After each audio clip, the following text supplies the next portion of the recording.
Hey everybody, I hope everybody's having a good day today. God blessed me with an amazing dream, vision, whatever you want to call it, last night, and I want to share that with you today.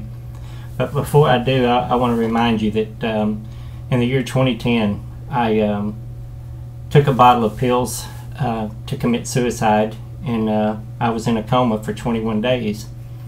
And while I was in that coma, I experienced the outer darkness, what it means and feels like to be out of the presence of the Lord.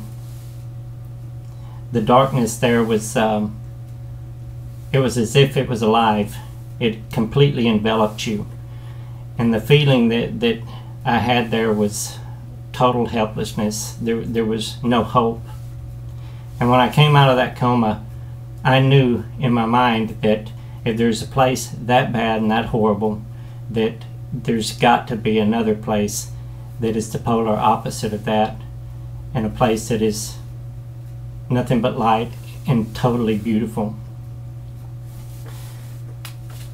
Last night I had this dream, and as soon as I woke up, I wrote everything down, and so I'm just going to read it the way I wrote it, and then I'm going to share with you some scripture that went along with the dream. Myself and a large group of people of all races, colors, and religions saw an amazing light. We all were drawn to the light and started walking towards the source. As we got closer, people started screaming and turning away.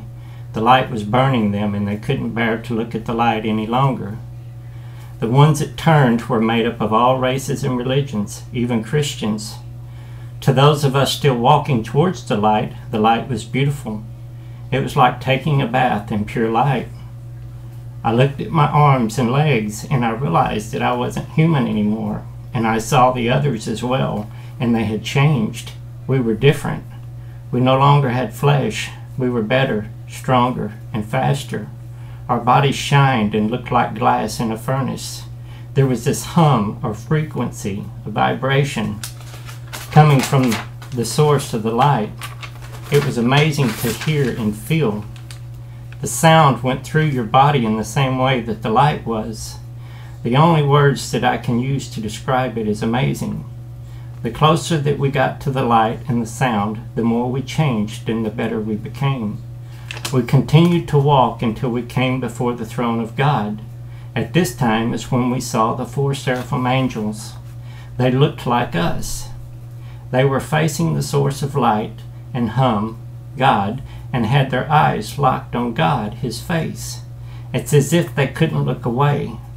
We were not allowed to look at the face of God yet. We knew that we had work to do, and if we looked at His face, we would be locked on Him too, and we wouldn't leave to do our work. We had to leave the throne and go back into the world, the earth. But a portion of the light and stayed with us. We glowed or shined like Moses' face after being in the presence of God. We worked as a team. We didn't have to speak to communicate with one another.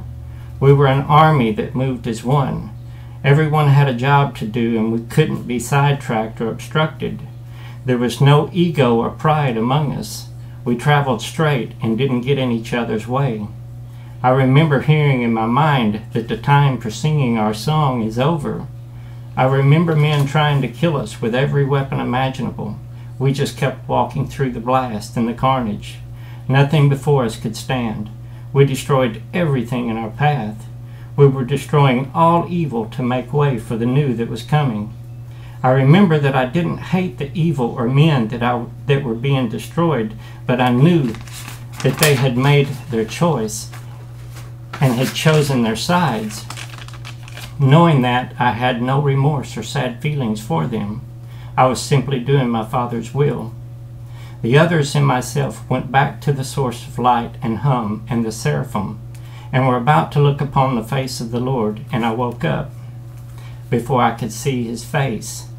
I looked at the clock when I woke up, and it was 1:14. I knew the 1:14 meant something, and I found it. And I'm going to share that with you after I read this scripture from Isaiah chapter 54, verse 17. No weapon forged against you will prevail, and you will refute every tongue that accuses you.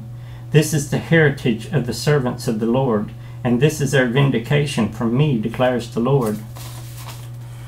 Now I'm going to read from Revelations chapter 1, verses 14 through 18. And this is what I knew the 114 on my clock meant. And bear with me when I read it, because every time I read it, I tear up because it's so amazing.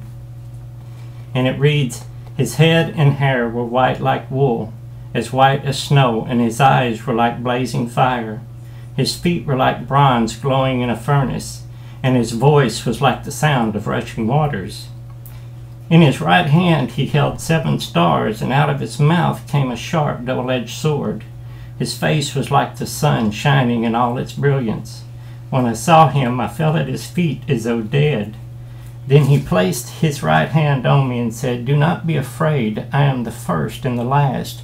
I am the living one. I was dead, and behold, I am alive forever and ever, and I hold the keys of death and Hades.'" It was an amazing dream, and I just wanted to share that with you guys. I love you all. God bless.